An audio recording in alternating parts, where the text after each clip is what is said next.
Live Combat. My name is Gardy. I have a guest that's zooming in. I'm going to let him introduce himself, and then we're going to learn everything that he has going on. Hey, how you doing? Good. How you doing? All right. If somebody hasn't had the chance to meet you yet, what's your name and where do you train out of? My name is Michael Aswell. I train out of Metro Fight Club. OF. It's like in a gym at O Athletic, and then I also train at Glory MMA back in Lee's Missouri too. Okay. All right. So, you've been doing some traveling, and I think I saw some of that. How has that experience been, training outside of Houston? It was good. Training outside of Houston really kind of opened my eyes just to see that there's just so much more to be learned. There's so many different techniques out there, different bodies and different training methods, and it's just good to get away for a little bit.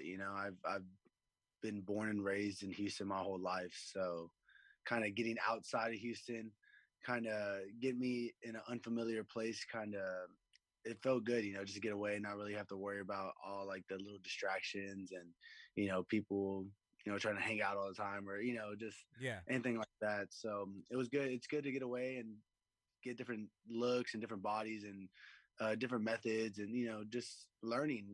That was the biggest thing for me is I wanted just to continue to learn because there's just so much to learn in this game. Okay. You have a fight coming up. I think it's next week. When is it? Where is it? And what can we expect?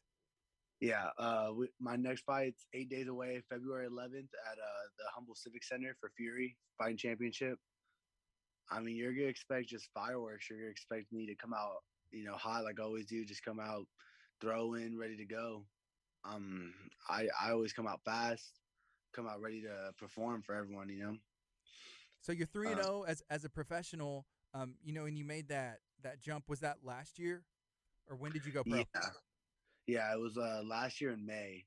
So I was actually gonna be an amateur for a little bit longer, and then COVID hit, and there wasn't really shows going on, and I was scheduled to fight, and the promoter Eric told me he told my dad.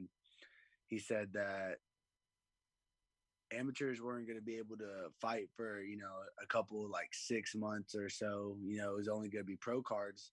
So if you want to turn pro, we'll get you on the card and we'll get you ready. And personally, I felt ready to go. I think I just wanted a little more experience. But I was ready to go. I said I'm ready to turn pro. My coach told me that it was time for me to turn pro as well. So we turned pro and then had my first fight. I think May 2021 as a professional, and then had two more fights after that to end this year in September and December. Four fights in less than a year. How many more times do you want to try and fight for the rest of 2022? At least after this fight, at least three more times. I think would be a good number. I mean, this was for me. I like getting a little longer turnaround just because of the way I train. I'm always just going at it 100%. So my body's usually a little more sore than most. Most people are more finesse, and I'm kind of just hard nosed. Always just grinding and grinding. So this was just a good opportunity for this fight coming up. I think they're filming looking for a fight just to get a little more exposure. So the December to February turnaround was a little faster than I usually like, but it was just a good opportunity that I couldn't pass up. So hopefully, I think my next fight maybe in May, maybe get like a little bit more time to recover. And but yeah, May hopefully fight probably my around my birthday month again, September, and then we'll see if another fight lines up at the end of the year. Maybe take it. If not, can wait till January, February. Okay. I think whenever you went pro, if I remember correctly, it was here in Houston, and there was filming going on. Dana White looking for a fight. What was it like? That night, that experience for your team, and I guess for you specifically. It was cool. I mean, for me, I was a little earlier, so I didn't get to perform in front of him. But my teammate, Leomano Martinez, performed in front of him, knocked out the dude in like less than 30 seconds, and got signed. And I actually got to. I was in the room with him, with Dana and Mick and Derek Lewis and all of them. And when they were like telling him that he was getting signed, so it was just a great experience. It was just eye opening that like this could be me any someday. So it was cool. I mean, just the the arena was lightning. You know, everyone was just on their feet. It was just a cool experience. It was good to fight over there, just to see how everything's ran, how everything goes down. So And then was it Leo Mana or was it Adrian? I think they were fighting at the Apex, and I think I actually saw you there helping yeah, corner. What was that experience like? And I mean, yeah, can you describe it? yeah. So Adrian was fighting. He was fighting Randy Costa on the like TJ Dillashaw and Corey Sandhagen card, and man, that was one of like the best experiences for me, just to see how like the UFC runs everything and how it all goes down. You know, they put you in a hotel. They pretty much supply food, drinks for all the fighters, and it's just like such a well ran organization. It was just really being there made me more confident that like I could do this. Like this, like I'm definitely meant to do this, and it's a little different than like our fight days over here are like the earlier promotions, but yeah, it was so real experience, honestly. Just even walking out with him, being in the cage side. Once you're there, like cage side, then you forget that all the other things. But it's just like since I wasn't really fighting, I was kind of taking it in more, really just living the experience. And Adrian got bumped up to the main card that fight too. So it was overall one of the best experiences for me, just as a young fighter coming up to seeing what it takes to get there, what it's like to be there, and then even afterwards, he got the win. So it was just feeling all the energy off of the win too. So it was dope. So is the UFC? Is that the goal for you? For sure, for sure. That's definitely the goal. The UFC, and then once you're in the UFC, climb the ladder and just go as far as you can go. So when I just I love competing, so I love being there and just competing against these other guys, and I don't like to lose. Anything I do, it could be any game. It could be a little kids game, but I'm super competitive. I'm like ultra competitive almost.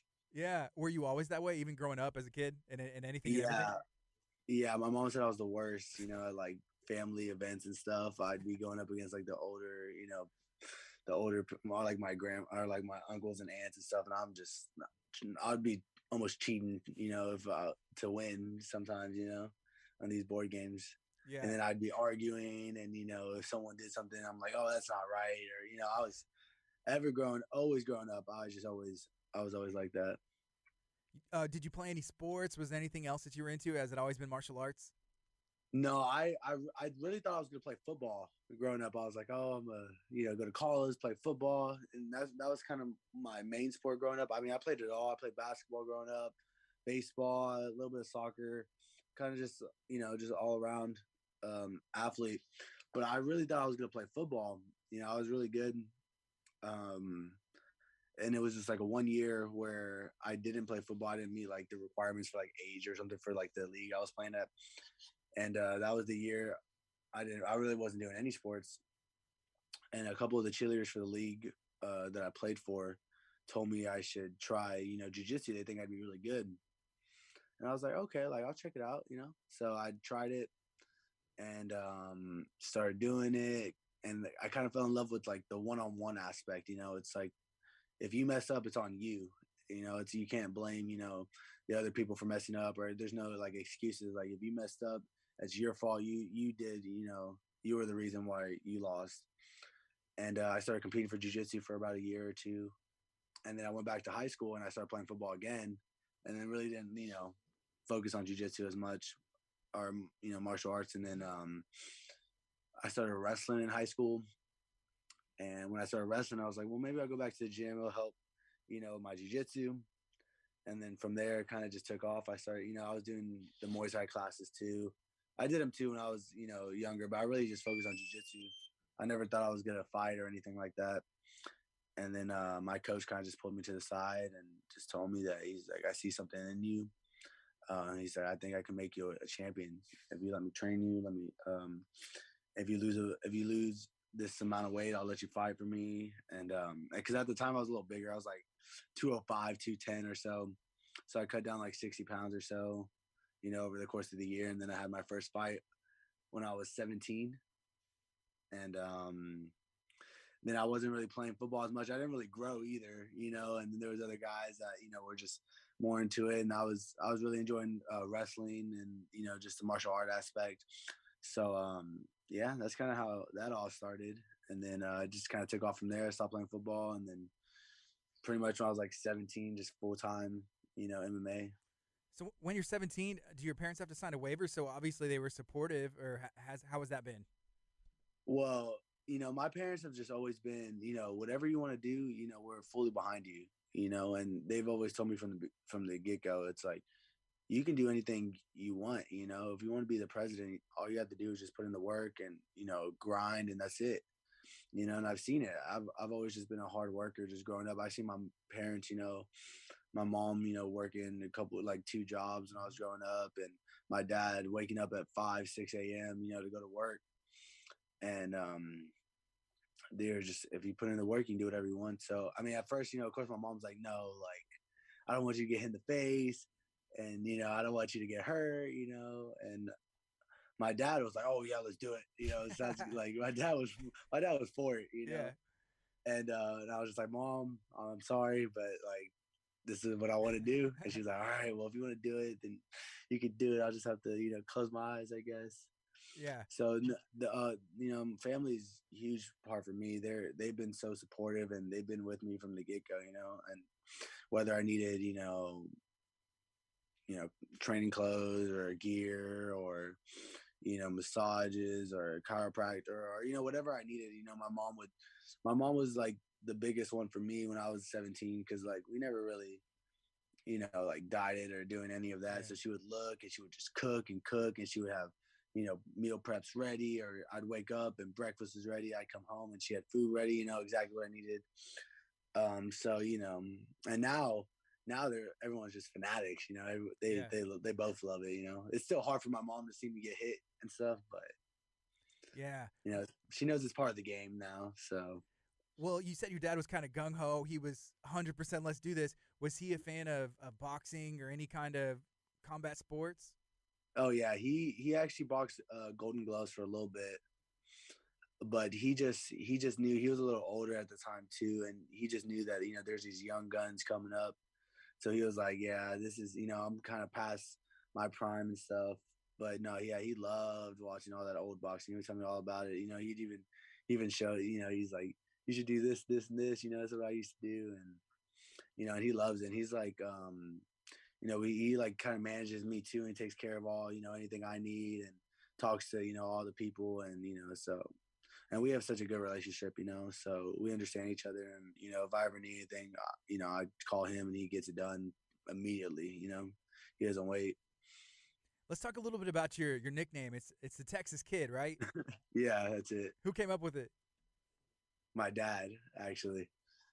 It was funny too, because I was always trying to figure out like what my nickname would be, so I'd always be asking my friends at school, like, oh, what do you think, what do you think would a cool nickname would be? Because I wanted like a little pretty cool nickname.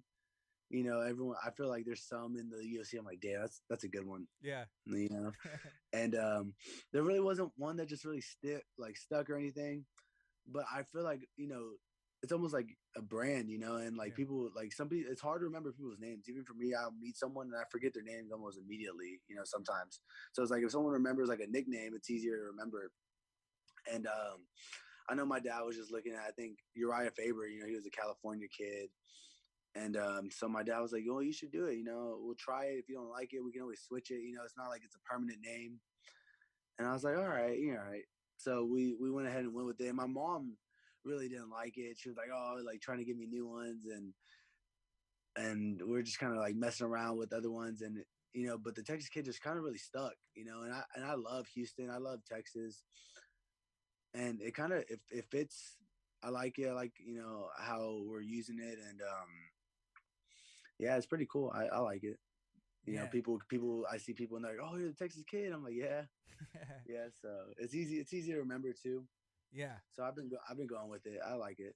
I think sure. You mentioned Uriah Faber and, California Kid, or I think of like Wonder Boy, and I looked up how old, because I mean, he looks young, Wonder Boy, and I was like, how old is he? Yeah. Like, oh my gosh, that's a grown man. That's That's Wonder Man, Yeah, right? and that was the biggest thing too. I was like, man, I'm gonna be like 30 something fighting. I ain't gonna be no kid anymore, you know?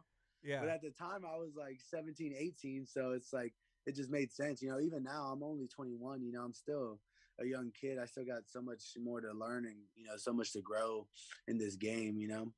Yeah. Yeah, that's very, very young in your career. Okay, so before we went on air, we were talking a little bit about how your amateur career went.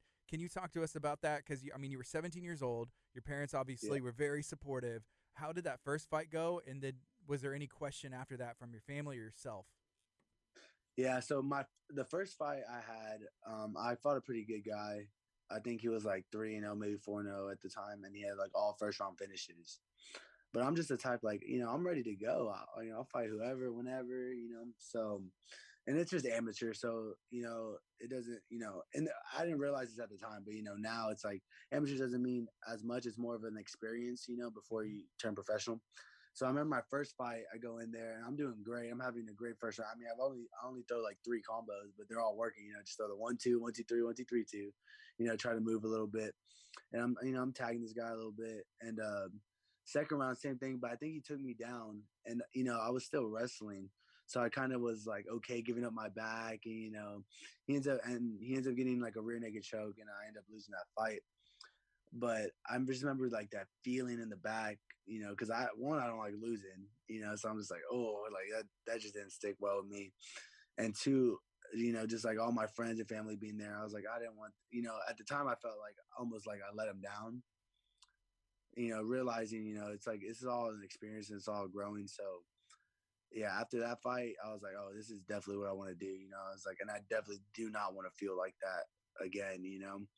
So I remember just going back to the gym and just training rear naked choke defense after rear naked choke defense. And there was never a doubt, you know, it's more of, you know, let's get better for the next one. You know, it's not like there's, there's nothing being sad or like, you know, being upset is going to like make it better. The only thing that's going to make it better is me going and getting better, you know, getting back to work. Like, let me get back in the lab and let me fix what I, you know, made my mistake on. You know, you can't dwell in the past. So then, yeah. So then my next couple fights, I could see myself getting better.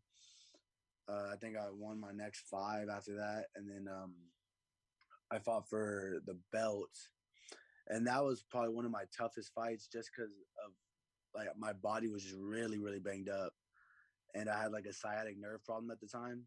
So I remember I couldn't sit down. I couldn't really like lay down. The only time like it didn't hurt was when I was training, and it was like a nerve from my like lower back all the way to my like bottom of my foot. And that, you know, and I didn't want to pull out. I didn't want to do any of that. And I was just like, you know, I'm gonna just grind. Once I get in there, I'll be all right. You know, and then we'll deal with everything afterwards. And I think that was even a good experience. I went like all 5 rounds, you know, got more experience. And then even just dealing with adversity in the fight, before the fight, and after the fight, I think helped me grow as a fighter too. And then, you know, and then I finally got healthy. And then once I got healthy, I feel like I had one of my like, not breakout performances, but one of the performances I've been wanting to have, you know, just staying on the feet and, you know, getting knocked down at like a couple knockdowns in the fight, you know, feeling like my striking was really coming along after all these years. So yeah, amateurs was good. Amateurs was fun. You know, all my friends came out. You know, they loved it. All my high school friends and then my college friends too that I started to meet. And so Fury Fighting Championship is, the premier outside of the UFC. That's the organization. They're feeding guys like Leo Mana and there's all kinds of guys, right, that are making it to Yeah. the show. What's it been like competing for them? And even from whenever you started, I mean, it's grown much bigger, right? I was just talking about this with one of my friends. Fury has grown exponentially from when I started. When I was, and now that was just like 4 years ago, maybe 3 years ago when I started when I was 17. Now the venues are just packed. There's more like the media is so good, you know, the way that and even the running of the promotion. I remember we used to go weigh in and we'd weigh in at like 2 p.m., but we wouldn't start until everyone got there. So it would be like 3, 4 p.m. And then everyone just like, you know, Yeah. everyone's on edge, everyone's trying to weigh in. And it was just kind of ran, you know, it just, getting started, it's harder to run. And now it's like we got 8 a.m. weigh-ins. You're there or you're not. And they have everything running. The film is good. All the pictures, even you can just see now they're sponsored everywhere on the cage. It's a lot more professional, and I've enjoyed Fighting for Fury. Eric's always taking care of me. Um, yeah, it's great. I love Fury. I think they're doing such a good job. I mean, they've already had Dana White looking for a fight, twice already. About to be a third time, in 8 days. So, they're definitely they're doing it right. They're doing it right, and they're growing at such a great rate. I got to give a shout out to Diego Reyes, one of my good friends. He's a Tech City police officer, and then he helps with the media out there. Sometimes the green screen stuff, taking the pictures Yeah. and the packages. I love Diego, one of the best guys that I know personally, and he's been doing this in the fight game for a long time. I actually met him for the first time at a Fury event, I think in 2018 in Humble, and that was my first experience with MMA. And from that moment on, I've just been drawn to it, and I appreciate Fury being here and them, letting us come out whenever we're able to and do some cool things. So let's Oh talk. yeah, shout out Diego. Yeah, I love Diego. Okay, so on next week, whenever you fight, I've seen the opponent that you have. I've actually watched him fight a couple times. What do you know about him, and do you have a game plan going in? Is that something that you want to share, and how do you predict it going? Yeah, so I mean, I got a new opponent. My original opponent was Frank Mino, and I think something happened with his UA test or something. I don't know. So I ended up getting a new opponent. I think his name is Kyle Broadwater, and he's like a striker. I've been kind of watching his stuff a little bit. He's a little older, he's game though. He'll come out strong. He comes out strong in every fight. So that's kind of how I come out. I come out strong the whole time, and I just kind of just keep that pace. So I feel like the first round is going to come out strong. It's going to come out fast, and I'm just gonna take what's there and then adjust on the fly. I'm gonna just do my thing. I'm gonna just try to implement my game plan, and you know, and see what's going on, see what's happening, and whatever I need to adjust or whatever I need to do, I'll adjust. Throughout the fight, throughout the round. Are you there? You froze up a little bit. Yeah. Are you there? Okay, yeah, I'm here. Okay, so if someone hasn't seen you fight before, how would you describe your style? I mean, is there something that I guess that you would prefer to keep it as, or are you more well-rounded? Yeah, my style is really. I feel like I'm more of a pressure fighter. I'm just pressure fighter with a lot of pace. I'm always just gonna be there. I'm gonna be, in your face and kind of just constantly coming forward, and I feel like I'm, well rounded everywhere. So, I'll strike, if I need to strike, I'll put that, I'll wrestle. I wrestled in high school, so I'll wrestle. We need to wrestle. I started off doing jiu-jitsu, so Mm-hmm. we can roll or do whatever. So I see how the fight's playing out, and if I feel like that I need to wrestle a little bit more, or if I need to keep pushing the pace and throw more strikes, then I'll go from there. And then if I feel like my wrestling to my jiu-jitsu, if I need to hold them down and grapple, then I'll grapple. But I feel like everywhere that I'm pretty solid. But me as a fighter, I think I'm just a pressure fighter. I'm always there. I'm gonna be in your face, and we're just gonna I'm gonna just come at you. I watched your last fight on UFC Fight Pass. That opponent, did you face him before? And I mean, how did it go both times? Yeah, so the first time I fought him I was an amateur, and that first fight I was still young. I was wrestling, and so I just wrestled him. I think I took him down like 15 times. I think the first time in the amateurs, and I think he was just telling Eric that he just really wanted to fight me. Like he wanted to fight me, and that he wanted that fight back, and that he thinks that that he could I don't know, I guess do better than the first performance or whatever. And because I really wasn't gonna fight him at first. Well, he just wasn't a person that we had on our radar. But then he was telling, Eric was kind of just telling my dad that like this guy really, really wants to fight you. I'm like, well, if he wants to fight me, I guess he can fight me. So and I've grown so much since that first fight, and that was my first time, training over there in with Glory and Lee Summit. So I just felt really more comfortable just everywhere. And I just went in there, put the pressure on him, just and took him down real quick. Kind of got a little wrist wrap and finished him pretty quick. I think like a minute or so Yeah. in the first round of our second fight. But Yeah, I guess that would be an ideal an ideal fight, finish in the yeah, first round, right? yeah, Okay, so if you're just now joining us, this is Clear Life Combat. Talking to Michael Aswell, the Texas kid. He's going to be fighting next week. That's on Friday, February the 11th for Fury Fighting Championship.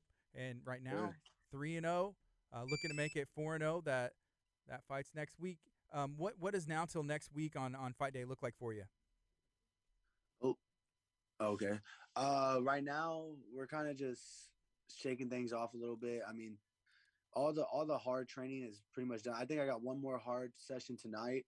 We got wrestling and jiu-jitsu, and then Friday will just be a little more technique and more just moving around, kind of getting the feel of everything. And then Saturday, Sunday, kind of just a little yoga, stretch out, maybe get a couple runs in, nice runs. And then next week would just be, kind of like the weight cut week, kind of just shake everything off, maybe some back work, maybe a couple mitt works, but nothing too hard. There's nothing more that we need. If the cardio should be there already, all on this training camp, all the hard work's already been put in. There's no need to be any more hard sparring or anything like that. So this next week's kind of just a cool down and just getting ready to cut the weight and then get ready to go and fight. That's pretty much it. Do you have any other teammates that are on that card? Yeah, we got Cameron Smothering. He'll be fighting, and then Francisco Bondo, he'll be fighting too. No. So we got a couple guys. That's awesome. I'm talking to Cameron tomorrow.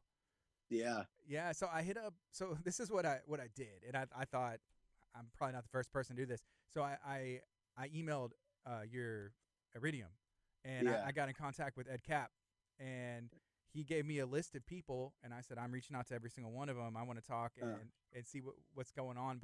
And I'm definitely familiar with you, and I watched Cameron's last fight for Fury as well. So I'm just excited to be able to talk about this stuff and learn, and learn from you guys. So it's been a fun experience. That's awesome. How do you like working with Iridium? They're great, man. They're great. If I ever need anything, they're on it, immediately. Everyone, Jason's the man. He's the man.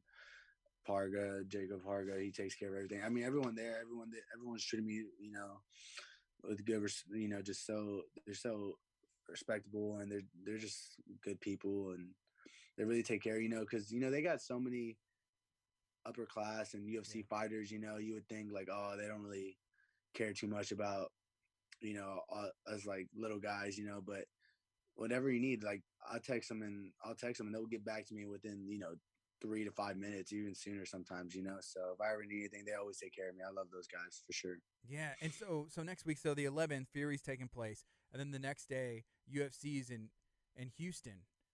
Yes, sir. That's exciting as well. No, it's huge, and Leo Mana's on that card too. Yeah. So we're gonna have us fighting, and then Leo Mana's gonna be fighting the next day. So it's exciting. And then Adesanya's gonna be in Houston and against Whitaker. That's gonna be a great fight.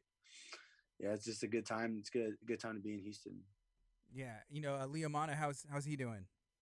He's good. He's good. He just finished up camp in Glory too. He just got back. He looks good. He looks ready to go.